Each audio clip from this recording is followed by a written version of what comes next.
আসসালামু আলাইকুম। Hello viewers, মেটাটেক world 007 আমি হাসান বলছিলাম।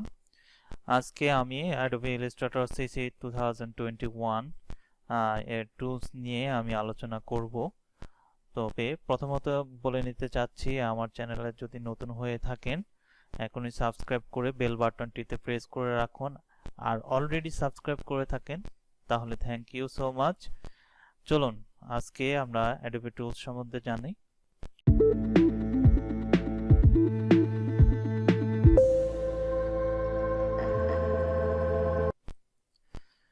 প্রথমত আমরা অ্যাডোবি ইলাস্ট্রেটর আমরা ওপেন করার সাথে সাথে আমাদের এমন একটি ইন্টারফেস আমাদের সামনে আসবে। এই ইন্টারফেসটি যদি নতুন ভার্সন 2021, এখানে আপনি ইলাস্ট্রেটরের আইকন দেখা যাচ্ছে। তো প্রথমত এটি হোম স্ক্রিন। এই হোম স্ক্রিনটি যদি আপনারা না চান সেটা কি আপনারা বাদ দিতে পারেন। সেটা হচ্ছে এডিট অপশন থেকে আপনারা প্রেফারেন্স থেকে জেনারেল অপশন থেকে আপনার এখানে show the home screen when no documents are open, এটা কি আমরা আনবক্স করে দিই। করে ওকে করলাম। ওকে করার সাথে সাথে আমাদের ইলাস্ট্রেটরে মূল ইন্টারফেসে আমাদের নিয়ে চলে আসছে। প্রথমত এখানে আমাদের home, file, edit, object, type, select, effect, view, window, help এবং এখানে একটি অপশন দেখা যাচ্ছে যে সুইচ ওয়ার্ক স্পেস। এটা সবসময় এটা মোড, এই ইলাস্ট্রেটর মোড, এটা কোন মোডে আছে এখন, এসেনশিয়াল মোডে আছে এখন আমাদের। আর এই অপশনটাকে বলা হয় মেনু বার। আর এইখানে যে ইন্টারফেসটা দেখতে পাচ্ছেন সেটা হচ্ছে টুলস বার। আর পাশে ডান পাশে যে বারটা দেখতে পাচ্ছেন সেটাকে বলা হয় সাপোর্ট টুলবাস। এটাকে টুলবাসের সাপোর্ট টুলস বার বলা হয়ে থাকে। তো এই টুলস গুলো নিয়ে আমরা আলোচনা করব। এখানে যতগুলো টুলস আছে এগুলো নিয়ে আমরা চেষ্টা করব যে সবগুলো নিয়ে আলোচনা করার জন্য। তো টুলস গুলো যদি টুল বক্স আমার এখানে না থাকে সেক্ষেত্রে আমরা কোথা থেকে নিয়ে আসব। প্রথমত আমরা উইন্ডো অপশনে ক্লিক করে এখান থেকে টুলবার, এখানে আমার অ্যাডভান্স দেওয়া আছে। এখান থেকে যদি আমি বেসিক ক্লিক করে থাকি তাহলে আমার বেসিক টুলবার গুলো আমাকে শুধুই দেখাবে এখানে বেসিক টুলবার। আর যদি আমরা অ্যাডভান্স টুলস চাই সেক্ষেত্রে অ্যাডভান্স দিলে এখানে আমাদের টুলসের পরিমাণ অনেক বেড়ে যাবে। আর যদি টুলস বার আমি এখান থেকে কেটে দিই, তাহলে আমরা কোথা থেকে আনবো, উইন্ডো থেকে টুলবার, অ্যাডভান্স বা বেসিক আপনারা যেটা চান সেটাতে ক্লিক করলে আপনার টুলবারটি চলে আসবে। আর এই টুলবারটি আপনারা প্রয়োজনের ক্ষেত্রে ডান পাশেও রাখতে পারবেন, বাম পাশেও রাখতে পারবেন, যেখানে রাখতে চান সেখানে রাখতে পারবেন।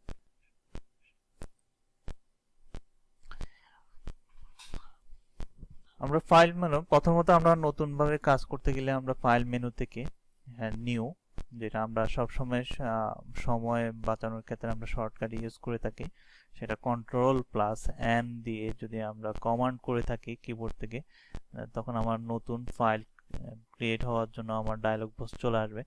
তো আমরা প্রথমত ফাইল থেকে নিউতে ক্লিক করলাম। নিউতে ক্লিক করার পর আমার এখানে অনেকগুলো প্রিসেটস দেখা যাচ্ছে। এখানে আমার রিসেন্ট যে প্রিসেট গুলো আছে সেগুলো আমাকে দেখাচ্ছে এখানে আমি যে ব্যবহার করছি। তারপর হচ্ছে সেভড, আমি যে রিসেন্ট যে ফাইলগুলো নিয়ে কাজ করছি, যে প্রজেক্টগুলো নিয়ে কাজ করছি, যেগুলো আমার সেভ করা ছিল সেগুলো আমার এখানে শো করবে। মোবাইল, এখানে মোবাইল প্রিসেটস অনেকগুলো আছে যেগুলো নিয়ে অনেক মোবাইলের কাজগুলো করা যায়।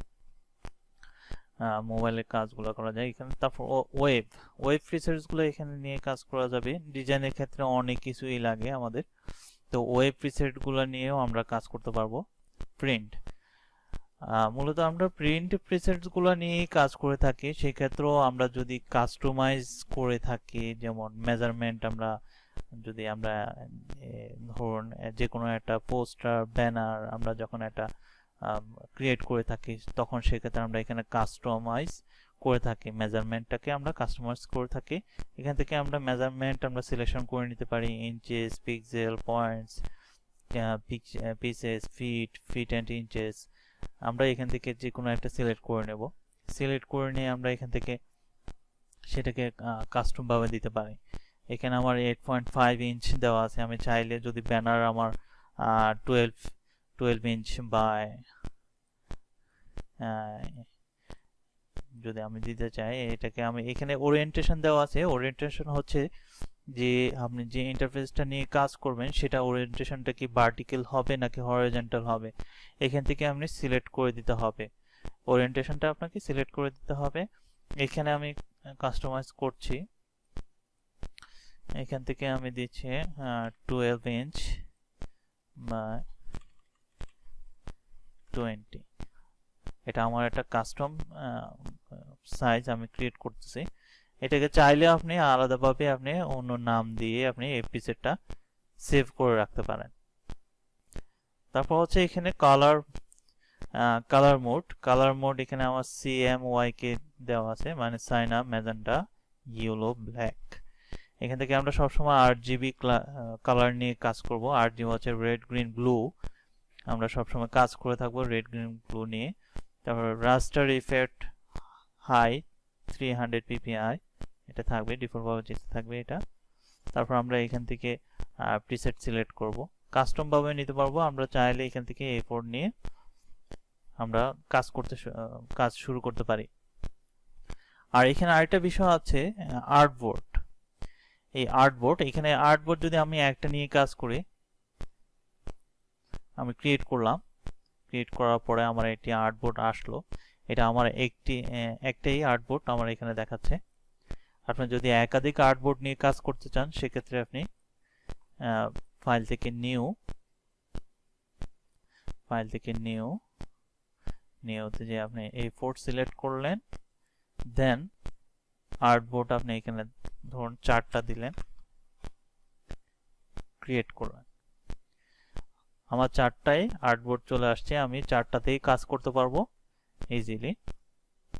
তো আমরা প্রথমত একটা নিয়ে কাজ করি, যেহেতু আমাদের টুলসের ক্লাস।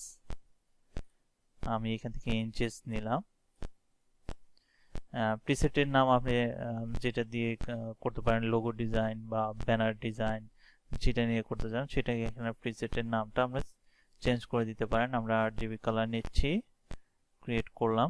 ক্রিয়েট করার পর আমার আর্টবোর্ডটি আমার সামনে চলে আসছে। আমরা এখানে এই টুলস বারটাকে আমরা এক্সপ্যান্ড করতে পারি, আবার মিনিমাইজ করে নিতে পারি। তো সেক্ষেত্রে আমরা এক্সপ্যান্ড করলে আমাদের এখানে একটু তেমন ভালো লাগছে না। যদি আমরা এটাকে একটু লেজ করে থাকি সেক্ষেত্রে একটু ভালো দেখা যাচ্ছে। তো প্রথমত হচ্ছে সিলেকশন টুলের কাজটা কি। তো সিলেকশন টুলের কাজটা করার জন্য আমরা এখান থেকে যে কোনো একটা শেপ নিলাম। ধরুন এখান থেকে আমি রেক্টেঙ্গুলার, আমি মাউসের রাইট বাটন ক্লিক করলে এখানে আমার অনেকগুলো শেপ দেখাবে। তো আমি প্রথমত রেক্টেঙ্গেল টুল নিচ্ছি, নেওয়ার পরে আমি ক্লিক করে ড্র্যাগ করতেছি। আমার যতটুকু প্রয়োজন ততটুকু আমি ড্র্যাগ করে ছেড়ে দেব। ছেড়ে দেওয়ার পর আমি এখান থেকে সিলেকশন টুল আবার নিচ্ছি। সিলেকশন টুলের কাজটা হচ্ছে আমার শেপটাকে সিলেক্ট করা, বা আমার যে অবজেক্টে থাকবে সেটাকে আমি সিলেক্ট করে আমি এখানে নিতে পারি, ওখানে নিতে পারি। এটাকে বলা হয় আমার সিলেকশন টুল। এই সিলেকশন টুলের মাধ্যমে আমরা সিলেক্ট করতে পারি যে কোনো শেপ। তারপর আমরা এখান থেকে এই শেপটার যদি স্ট্রোক চেঞ্জ করতে চাই, এটা হচ্ছে স্ট্রোক, এবং ভিতরের যে অংশটা সেটা হচ্ছে ফিল। এই ফিল কালারটা যদি আমরা চেঞ্জ করতে চাই, এখানে আমাদের কালার পিকার আছে, বা এখান থেকে আমরা যদি এক্সপ্যান্ড করি সেক্ষেত্রে আমার এখানে কালার পিকার দেখাবে। এটা হচ্ছে আমার ফিল কালার, আর এটা হচ্ছে আমার স্ট্রোক কালার। তো ফিল কালারটা যদি আমি নিতে চাই, এখানে আমি ডাবল ক্লিক করলে আমার কালার পিকার ডায়লগ বক্সটি আমার চলে আসবে সামনে। এখন আমি যে কালারটা চুজ করব সেটাই আমার শেপের ফিল কালার হয়ে যাবে। এবং স্ট্রোক কালার আমি এখান থেকে ব্ল্যাক দেওয়া আছে, আমি চাইলে এখান থেকে অন্য যে কোনো, যেমন রেড কালার দিতে চাচ্ছি, রেড কালার দিলাম, আমার রেড কালার ফিল। এবং স্ট্রোকটাকে যদি আমি একটু মোটা করতে চাই সেক্ষেত্রে আমার এখানে স্ট্রোক সিলেকশন রেখে, আমি শেপটাকে সিলেকশন রেখে স্ট্রোক এখান থেকে 4 বা 3, 5, 6 যা ইচ্ছে তা সিলেকশন করে নিলাম। তারপর আমরা ডিরেক্ট সিলেকশন টুল, যেটা আমরা শর্টকাট কমান্ড শুধু কিবোর্ড থেকে এ তে ক্লিক করলে আমাদের ডিরেক্ট সিলেকশন টুলটি সিলেক্ট হয়ে যাবে। তো ডিরেক্ট সিলেকশন টুলের ক্ষেত্রে কাজ হচ্ছে যে আমরা যদি শেপের নির্দিষ্ট কোনো অংশ যদি সিলেক্ট করতে চাই বা নির্দিষ্ট কোনো অংশ আমরা টেনে বড় করতে চাই, তা এই ডিরেক্ট সিলেকশন টুল দ্বারা করা যায়। যেমন আমি এই শেপের এই অ্যাঙ্কর পয়েন্টটাকে যদি আমি ক্লিক করে ধরে টানি, আমরা এটা ড্র্যাগ করি, তাহলে আমার এখানে লম্বা হয়ে যাচ্ছে। সেকেন্ড অ্যাঙ্কর পয়েন্টটাকে আমি ধরে টানলাম, বড় হয়ে যাচ্ছে। আবার এখানে আমার যে একটা বৃত্ত দেখা যাচ্ছে, এটা হচ্ছে রাউন্ডেড কর্নার, মানে আমি চাইলে এই শেপটিকে রাউন্ড কর্নার করতে পারি। আমি ক্লিক করে ধরে ড্র্যাগ করলাম ভিতরের দিকে, রাউন্ড কর্নার হচ্ছে। তোরদুপে এইখানেও করা যাবে, এই কর্নারটিকেও করা যাবে, কর্নারটিও করা যাবে। এটা হচ্ছে ডিরেক্ট সিলেকশনের টুলের কাজ। তারপর হচ্ছে এখানে আমি ডিরেক্ট সিলেকশনের উপরে যখন আমি রাইট বাটন ক্লিক করব, তখন এখানে গ্রুপ সিলেকশন টুল নামে একটি টুলস আছে, সেটার কাজকে আপনাকে দেখাচ্ছি আমি। প্রথমত আমি সিলেকশন টুল নিয়ে আমি এই শেপটাকে একাধিক শেপ করে নিচ্ছি। আমি কিবোর্ড থেকে অ্যাল্টার চেপে ধরে প্রথমত আমার শেপটাকে সিলেক্ট করে নিতে হবে, দেন আমি কিবোর্ড থেকে অ্যাল্টার বাটনটা চেপে ধরে রাখলে আমার এখানে আমার সিলেকশন টুলে পরিবর্তন হচ্ছে, মানে আমি এটাকে ক্লিক করে আমি কপি করে নিতে পারবো, ক্লিক করে আমি কপি করে নিতে পারবো। দেন আরেকটা কপি করে নিলাম। কপি করার পর আমি এই সবগুলোকে আমি সিলেকশন করলাম, সিলেক্ট করে রাইট বাটন ক্লিক, গ্রুপ করলাম। এখন আমি গ্রুপ অবস্থায় যদি আমি চাই যে আমি এই শেপটাকে আমি এইখান থেকে অন্য জায়গায় নেব, কিন্তু গ্রুপ অবস্থায় আমি পারছি না। গ্রুপ অবস্থায় আমি নিতে চাচ্ছি কিন্তু নিতে পারছি না। কেন? কারণ আমার এই শেপগুলা গ্রুপ করা আছে। তো এইটার কাজটা একটা টুলস দিয়ে করা যায়, সেটা হচ্ছে গ্রুপ সিলেকশন টুল। আমার যত গ্রুপই থাক না কেন, আমার এই গ্রুপ সিলেকশন টুল দিয়ে আমি নির্দিষ্ট শেপ আমি এখান থেকে ওখানে নিয়ে যেতে পারবো, ইজিলি নিয়ে যেতে পারবো। এখান থেকে ওখানে আপনি যেখানে চান সেখানে নিয়ে যেতে পারবেন, সমস্যা নেই। দেখুন, এখন আমরা সিলেকশন টুল নিলাম, এখন আমরা সিলেক্ট করুন, দেখুন গ্রুপ অবস্থায় আছে, গ্রুপ অবস্থায় আমার শেপগুলো আছে। এটা গেল। এরপর হচ্ছে আমরা ম্যাজিক ওয়ান টুল কাজ কি? ম্যাজিক ওয়ান টুল, ম্যাজিক মানে জাদু। তো আমরা এটার কাজটা কি আমরা দেখবো একটু। প্রথমত আমরা শেপ নিলাম, অনেকগুলো শেপ নিলাম,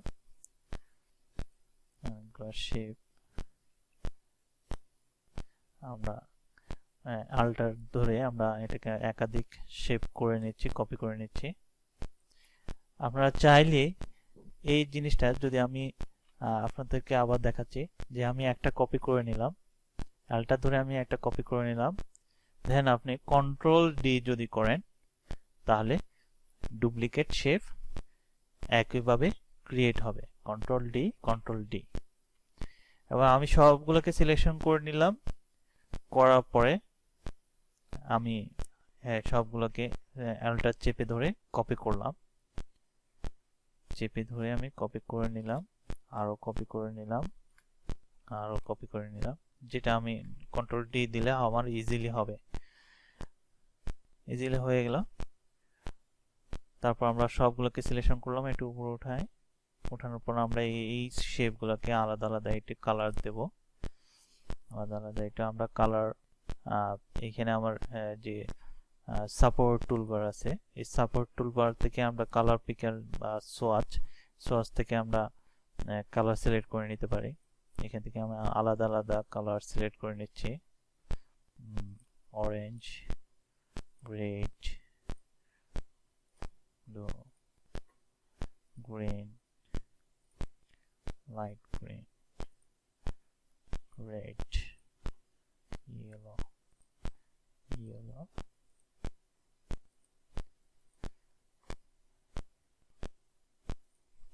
আমরা এখান থেকে অনেকগুলো কালার সিলেক্ট করে নিচ্ছি।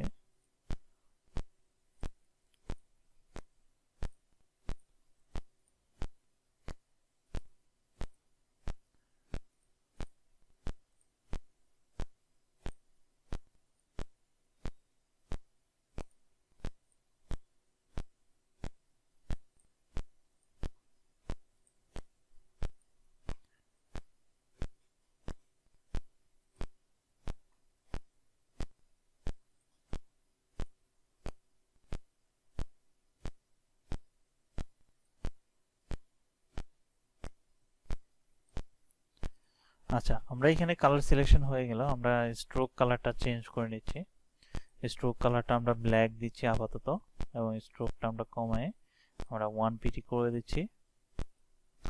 এখন ম্যাজিক ওয়ান টুলের কাজ হচ্ছে আমরা সিমিলার কালার সিলেক্ট করা। আমরা এমনিতে আমরা সিলেকশন টুল দিয়ে আমরা একটা একটা করে সিলেক্ট করতে পারি, যেটা শিফট চেপে ধরে শিফট অ্যালটা চেপে ধরে আমরা সিলেক্ট করতে পারি। শিফট চেপে ধরে আমরা একটা একটা করে সিলেক্ট করতে পারবো, বা অ্যালটা শিফট চেপে ধরে আমরা করতে পারবো, একটা একটা করে আমরা সিলেক্ট করতে পারবো। কিন্তু এটা দিয়ে যদি আমরা সিলেক্ট করে আমরা কালার চেঞ্জ করতে তাহলে কিন্তু অনেক সময়ের ব্যাপার। সেক্ষেত্রে আমরা এই ম্যাজিক ওয়ান টুলের কাজটা করতে পারি। আমরা ম্যাজিক ওয়ান টুলের কাজ, আপনি এখানে যে কালারটা আপনি সিলেক্ট করতে চাচ্ছেন সেই কালার উপর ক্লিক করলে আপনার এই কালারগুলো যেখানে আছে সবগুলা সিলেকশন হয়ে যাবে। সিমিলার কালার সিলেক্ট করা। আমি চাচ্ছি যে আমার রেড কালার যতগুলো আছে সবগুলা সিলেক্ট হবে। সবগুলা রেড কালার, যে সিমিলার কালার যতগুলো ছিল সবগুলা সিলেক্ট হয়ে গেছে। এই অবস্থায় আমরা এখান থেকে কালার চেঞ্জ করে নিতে পারি। যেমন এখান থেকে আমরা অরেঞ্জ কালার নিয়ে নিলাম, সরি, আমরা ফিল কালার যাচ্ছি, ফিল কালার থেকে আমরা চেঞ্জ করে দিতে পারি, চেঞ্জ করে দিচ্ছি। এখান থেকে আমরা ডিফারেন্ট একটা কালার নিচ্ছি, করে দিলাম। এটা করা যায়। দেন আমি ইয়েলো, যতগুলো ইয়েলো আছে আমি ইয়েলো সিলেক্ট করতে যাচ্ছি। ইয়েলো সিলেক্ট করলাম, করার পর আমি এখান থেকে যে কোনো ফিল কালার সিলেক্ট করে নিলাম। দেন আমি এই সাইন কালারটা আমি এটাকে আমি সিলেক্ট করতে যাচ্ছি। সবগুলো সিলেক্ট হয়ে গেল। সিলেক্ট হওয়ার পরে আমি এখান থেকে কালার সিলেক্ট করে নিলাম। এটা হচ্ছে আমার ম্যাজিক ওয়ান্ডের কাজ। নেক্সট আমরা ল্যাসো টুলের কাজ কি? ল্যাসো টুলের কাজটা হচ্ছে যে আমরা ধরুন ম্যাজিক ওয়ান টুল দিয়ে আমরা সিমিলার কালারগুলা অনেকগুলা চেঞ্জ করছি। তো সেক্ষেত্রে ল্যাসো টুলের কাজও কিন্তু একটা সিলেকশন টুলের মতো কাজ। যেমন আমি শুধু চাচ্ছি যে আমার এই ব্লু কালারটাকে আমি সিলেক্ট করব, সেক্ষেত্রে আমি এভাবে সিলেক্ট করে নিতে পারি, বা এভাবে সিলেক্ট করতে পারি। এইভাবে সিলেক্ট করে নিতে পারি। এইভাবে সিলেক্ট করে শুধু আমার এই পিঙ্ক কালারটাই আমার সিলেকশন হয়েছে। এটা হচ্ছে ল্যাসো টুলের কাজ। ল্যাসো টুলের কাজ শুধু আপনি এইভাবে যে কালারটা সিলেকশন করতে চান সেটাকে এইভাবে আপনি ড্র্যাগ করে সিলেকশন করে নিতে পারবেন। তো বন্ধুরা, আজকে এই পর্যন্তই। আশা করি আমার প্রথম ক্লাসটি আপনাদের ভালো লেগেছে। তো অবশ্যই কমেন্টস করে জানাবেন। আপনাদের কোনো প্রশ্ন থাকলে অবশ্যই জানাবেন। আজকে এই পর্যন্ত। নেক্সট ক্লাস নিয়ে আসবো আপনাদের সামনে, বাকি টুলসগুলো নিয়ে আলোচনা করব। সবাই ভালো থাকবেন। আসসালামু আলাইকুম রহমতুল্লাহি ওয়া বারাকাতুহু।